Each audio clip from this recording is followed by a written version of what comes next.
Joao Zago, or Juno, is a queer Brazilian visual artist working out of Newark, New Jersey. He obtained his BA from Ramapo College of New Jersey. Is that correct, what I said? Okay. And born in Brazil, Zago came to the US in 2005 at the age of 11. Around the end of middle school, he began to frequent the Spiritism Center Divine Light with his mother, Angela Zago, who is also here with us, eventually enrolling in and becoming active in the weekly youth classes of his center's Child and Youth Department. During his teens, he explored the different volunteer opportunities his Spiritism Center offered before selling as one of his center's bookstore clerks, a job he's done for almost a decade. At 19, he gave his first lecture, and in the years to come, he has lectured on topics such as charity, forgiveness, understanding one another, and the vast reaches of God's love. At Spiritism Center Divine Light, he's also a member of the communication department, helping to disseminate Spiritist news in English. He also works in the Family Spiritist Retreat as a volunteer in the U.S. Spiritist Symposium, the U.S. Youth Retreat, and so many other activities here in the U.S. and here in the tri-state area. João?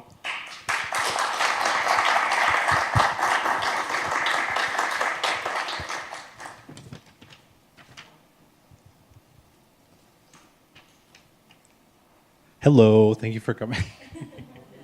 Forgive me if I ramble. I've been planning this, and I've been thinking about what to say, and I never really land on an outline, ever. But I have some notes here to guide me, and hopefully I can guide you in some kind of understanding about suicide, spiritism, and compassion. Forgive the long bio.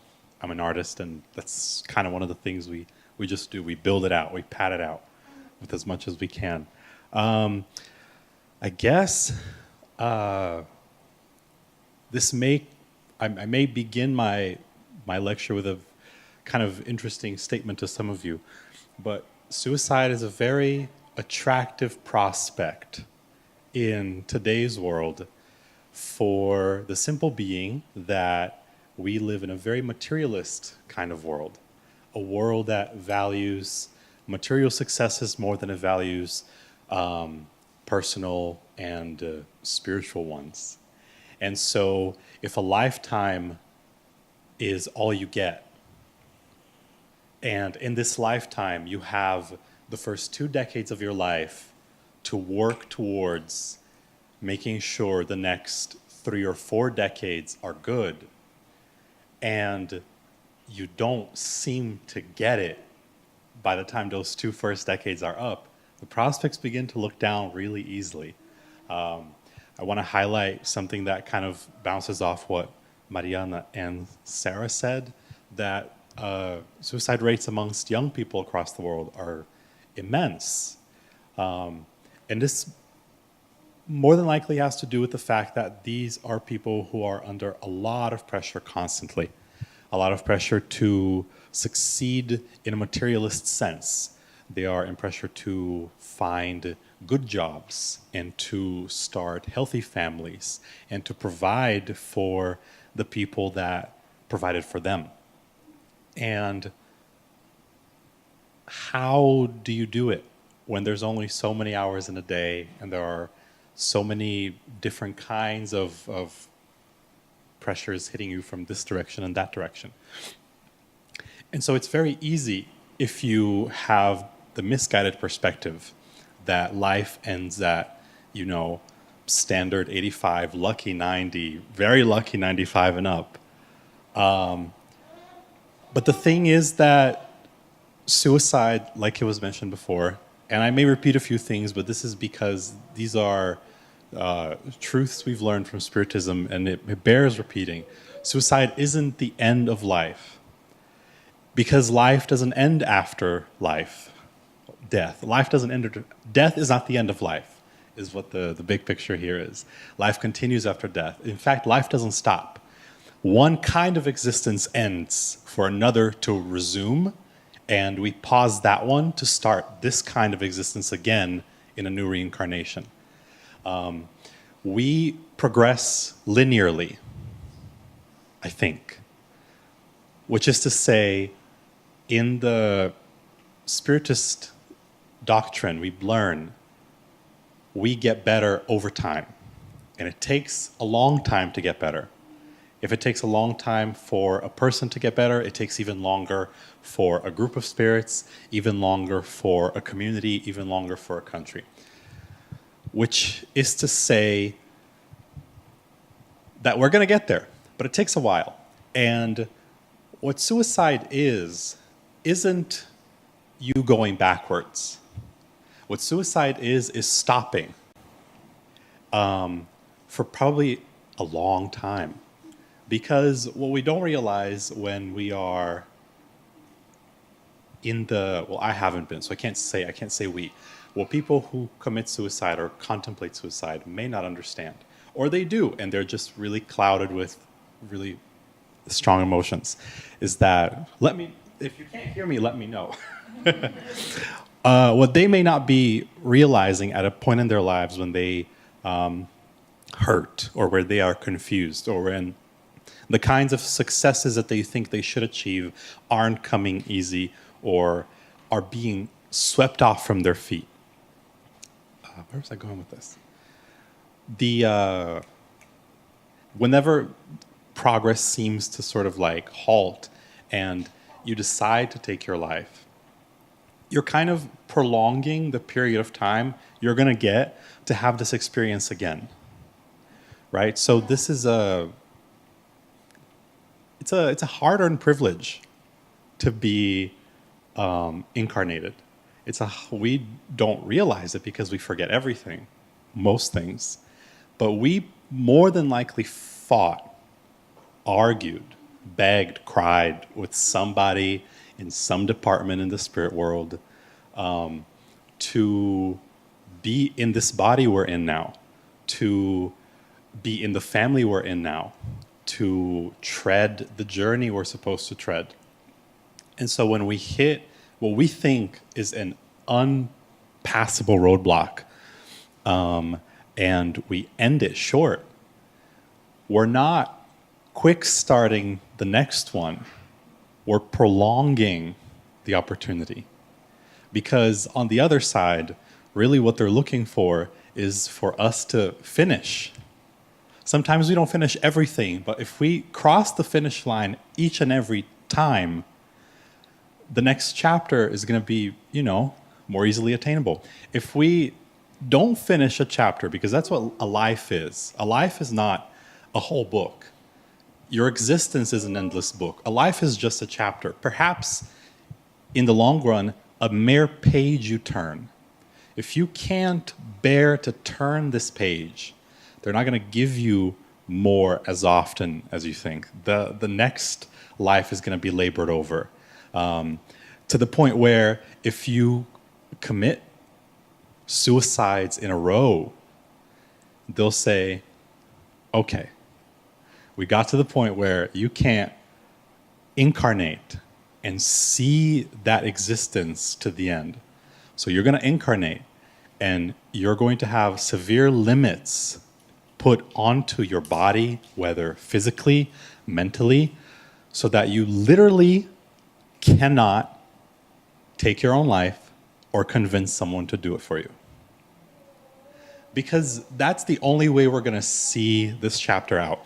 And we don't think about this, but it was really important. I think Sarah brought this up, that if people are committing suicide, it's not the first time that they're doing it. Because this is one of these things that gets kind of ingrained in the spirit. The same way if you mistreat your body a certain way, your perispirit. Okay, this is not a lecture on, the different, here's the body, here's the perispirit, okay. But we get the point. The kinds of things that happen to you stay ingrained somewhere in the, spiritual data that are going to inform your next body, your next existence. And enough damage carries over. And so you are, I think, more likely to want to commit suicide if you've done it already in a previous life. And I think it's really impossible to talk about suicide without talking about depression. So I have a good, we're going to talk about depression for a good chunk of time today. It's quite literally a very physical thing. We are beginning to see how the world around us is taking depression more seriously. And I'm really glad about that. We're beginning to understand that this is a thing that is chemical, it's in the mind, it affects the body in a very real way. It has really pronounced physical effects.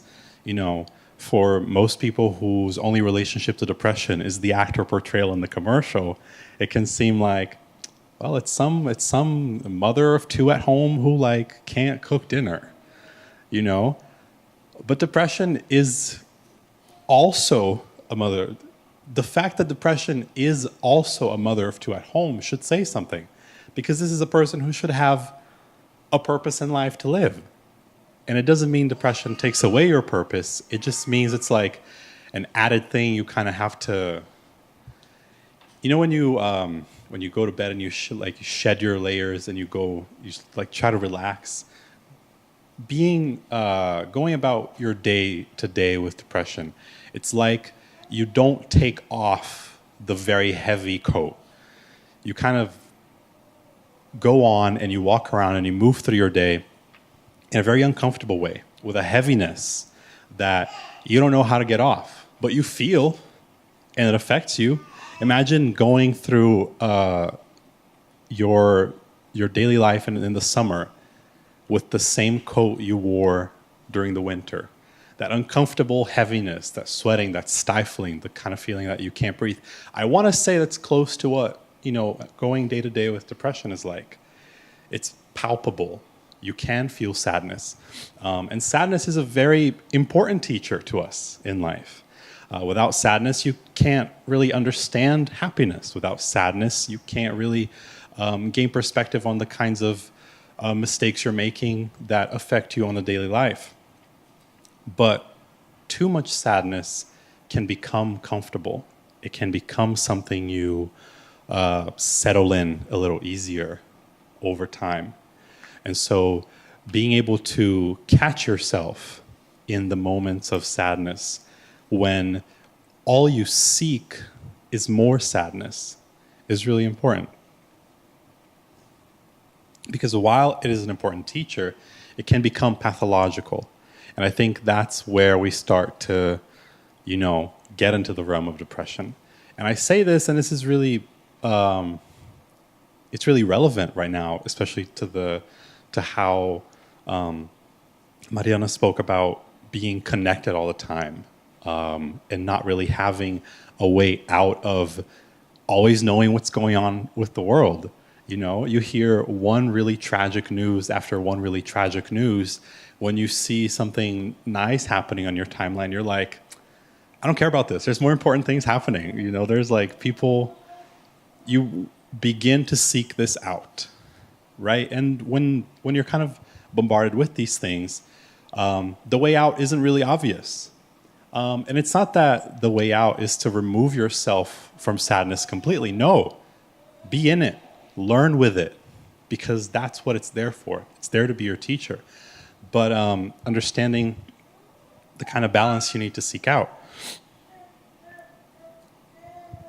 And so when we talk about suicide and we talk about depression, we have to understand that these are things that affect spirits always and throughout their lives. People who commit suicide aren't weak because they're depressed, because any one person can be depressed, you know? It's about giving them the benefit of the doubt always, not really judging them for the propensities they have. Because I'm hoping this makes sense. I'm thinking about it as I'm saying it.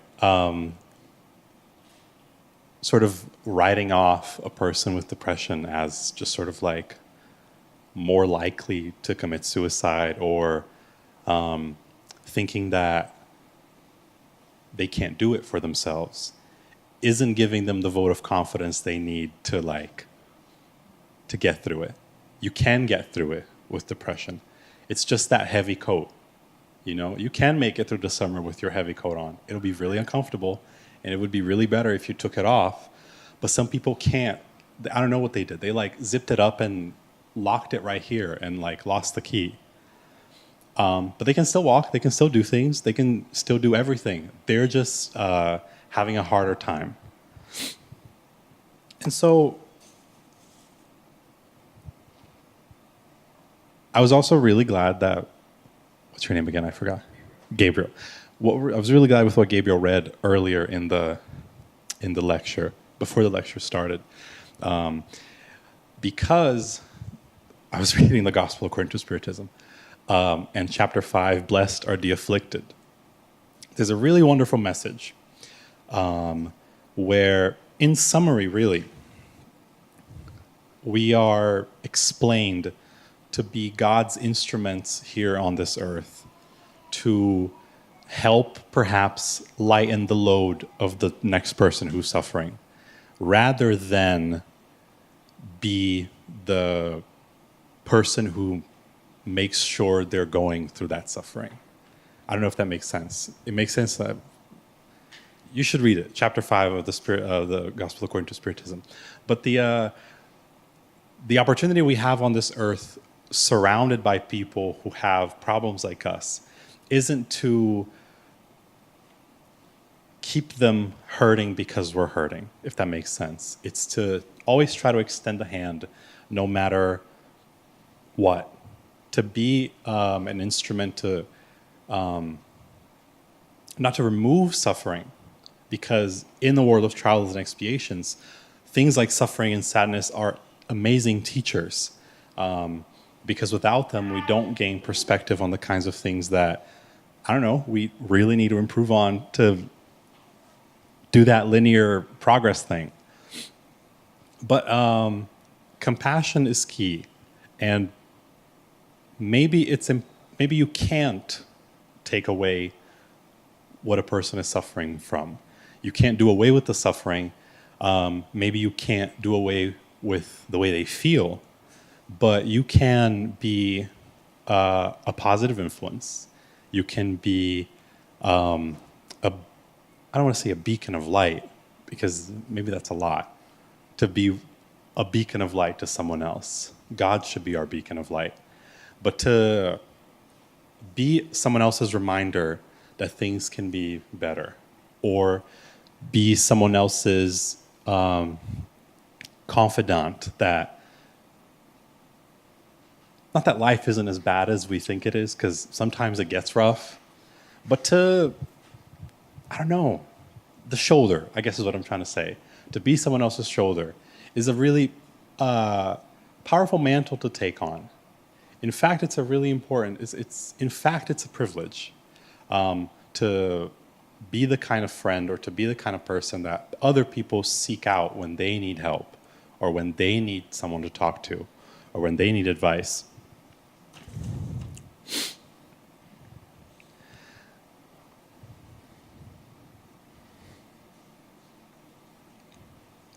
Yeah. As spiritists, it's important when we discover that someone has committed suicide, who, whether we knew or, if someone we knew, because this is what this is about. If someone we knew commits suicide, and they were in our lives, and we had the opportunity to have conversations with this person, and we kind of knew this person, I think it's very easy to fall into a place of guilt. I think it's very easy as spiritists, actually, to find ourselves in a place of guilt, because there's always the question to yourself, am I doing enough? Am I working to my best ability? Am I giving as much of my time as I can to the things that I care about, to the things that I know will help me and those around me get better?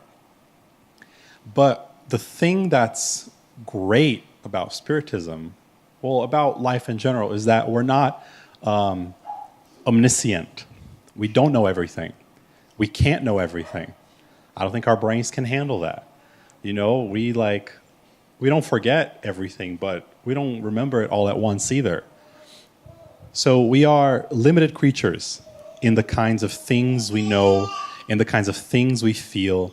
And it's really, it can feel bothersome to you as a spiritist or to you as a friend when you hear someone is feeling depressed or when you hear someone has committed an act like that against their life, to kind of say, well, where was I?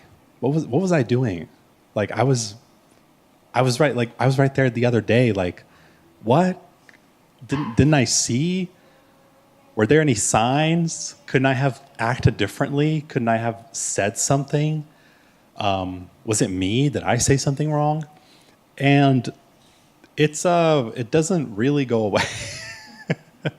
I don't think that kind of thing goes away ever in our lives, because if we aim to improve, we will always question whether we're doing our best. I think the best thing one can do for a person who's already moved on, who's already committed suicide and is no longer here, who's already moved on to face those trials, is to not only pray for them, but to think about them positively and to constantly remind them wherever they are that they're forgiven and that what they did in no way represents weakness or flaw. Because as we learn, these kinds of things, if a person commits suicide, probably not the first time they did it. That's something we learn here, right? Sarah taught us this. I'm repeating this. If a person commits suicide, it's not the first time they did it, more than likely. If they tried, it's not the first time they tried either. And if we feel the pressure of life, if we feel bombarded by, all our responsibilities, you can bet a person who attempts or commits suicide also feels bombarded by responsibilities, also feels bombarded by life pressures. What they lacked, perhaps, up until that point, was the perspective to feel like there was an out. Because really what it boils down to is someone experiencing such a strong emotion of stifling and sadness that they don't really know what else to do. They don't know where to turn. They feel closed. And so the escape that they seek, which isn't really an escape, as we know, is what they think is the best course of action for them. And so really what ends up happening is when they've decided, I'm going to do it. I'm going to do the thing. I plan my date. Hey, some people do that. Some people plan the days that they're going to commit suicide. It's kind of that you see them and they're doing great. It's like, oh, so-and-so was doing great. They were smiling. They were like giving everybody high fives, and not too soon after, boom, they're no longer here because they took their own lives. And those are things that will continue to plague you, as it were, if you're a friend of somebody who has committed suicide. Because quite literally, if they told you that they needed help and you didn't offer the help, that's one thing. But if they didn't tell you, which a lot of them don't, then there is a purpose. Guilt has a purpose, but not in this scenario, because the hurting they're experiencing isn't going to be lessened by the sadness you express surrounding their death. So I think it's really important to treat mentally always a person who's no longer here, suicide, whether they died in a really tragic way, with as much love and good energy as you can. Because it may not seem like you're doing anything, But in reality, these prayers, these positive thoughts, these positive images you send, if you keep a diary, if you keep a log of messages you write to this person after they die, and you think about them and read them out loud, believe it or not, there could very well be a chain of messengers who will one day deliver these things you're saying and feeling and thinking to the person when they're in a state of remission, when they've been rescued from wherever they're going to be rescued. I'm going to check time, not Instagram.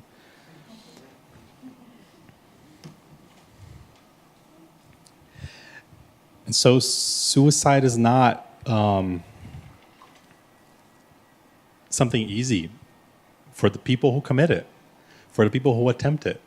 It's something that a lot of people who attempt feel shame about later in life, right?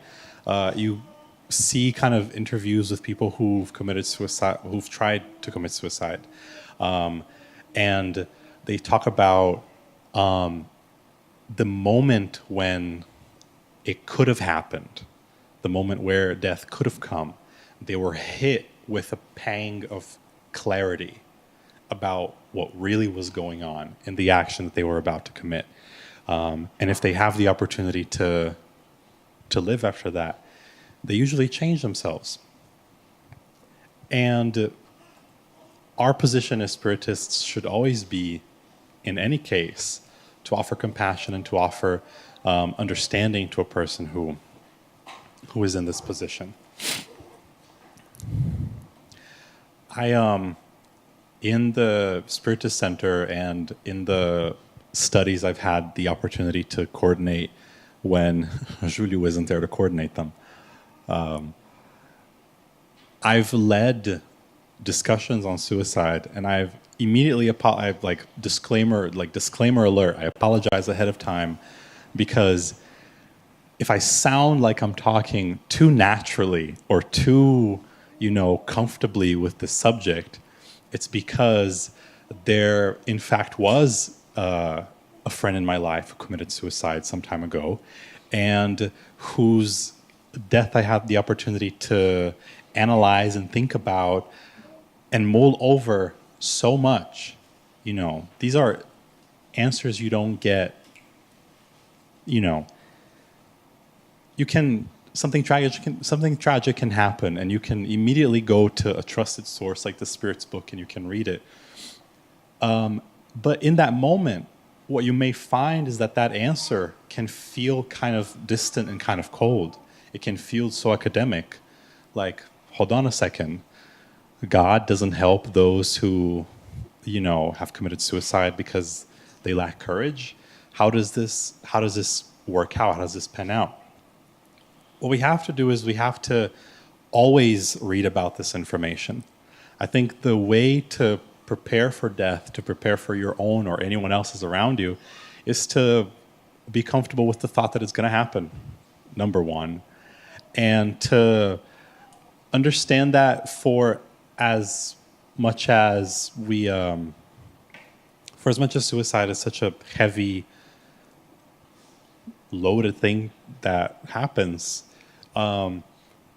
those spirits are still kind of like you and I, except they were probably surrounded by other spirits who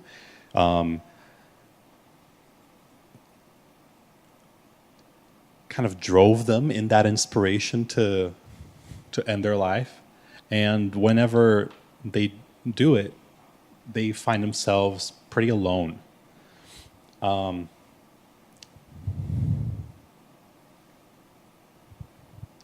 so the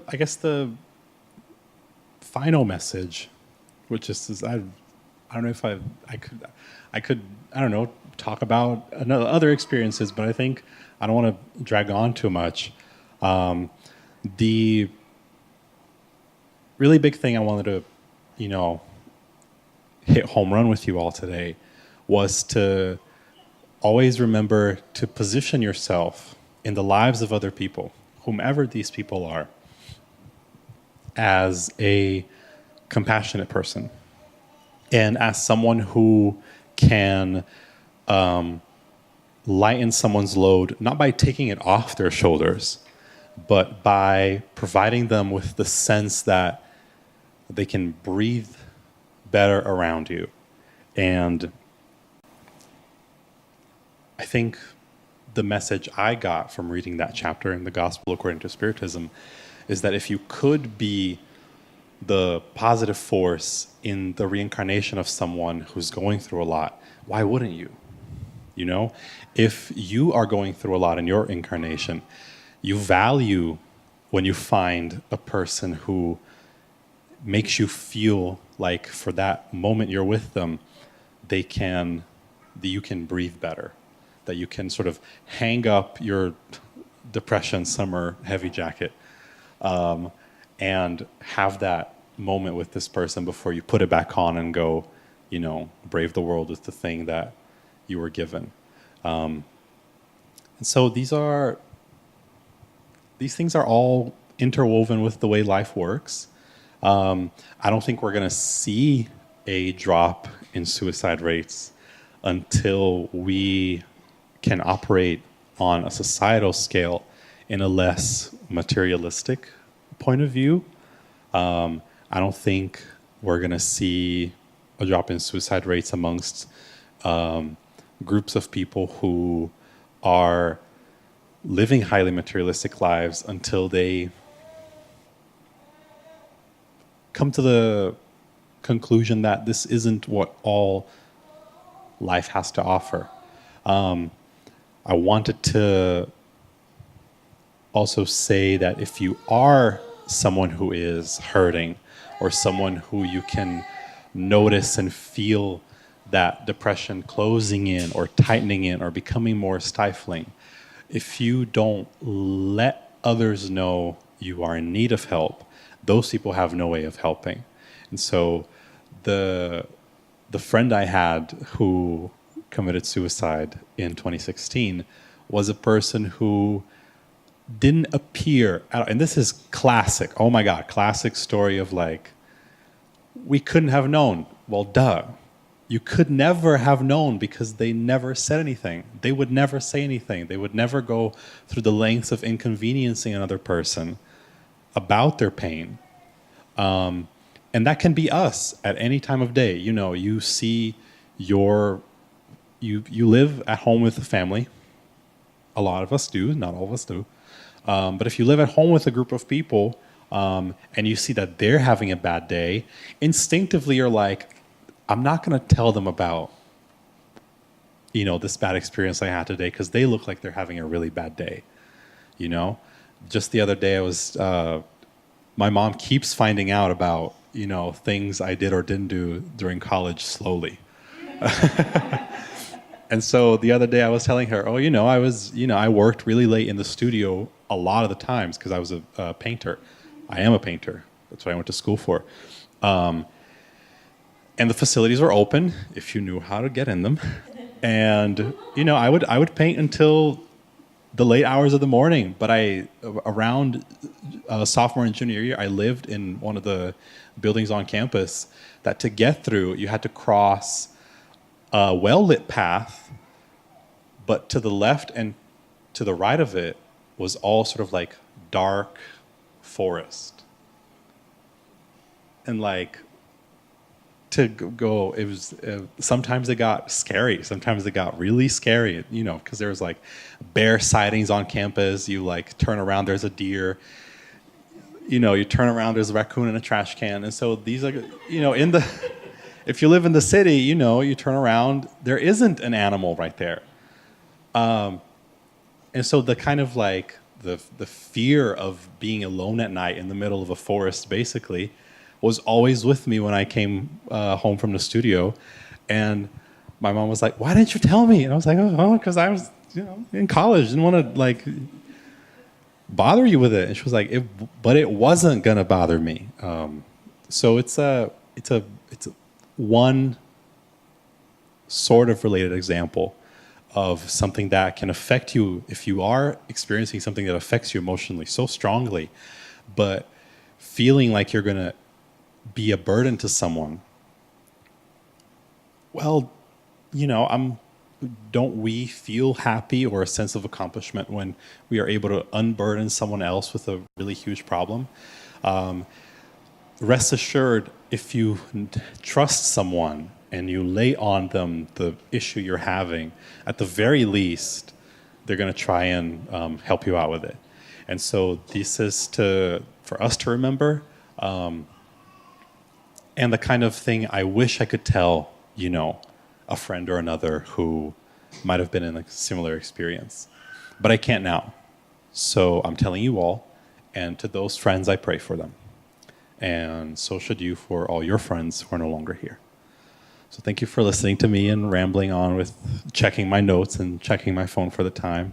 And that's all. Thank you so much.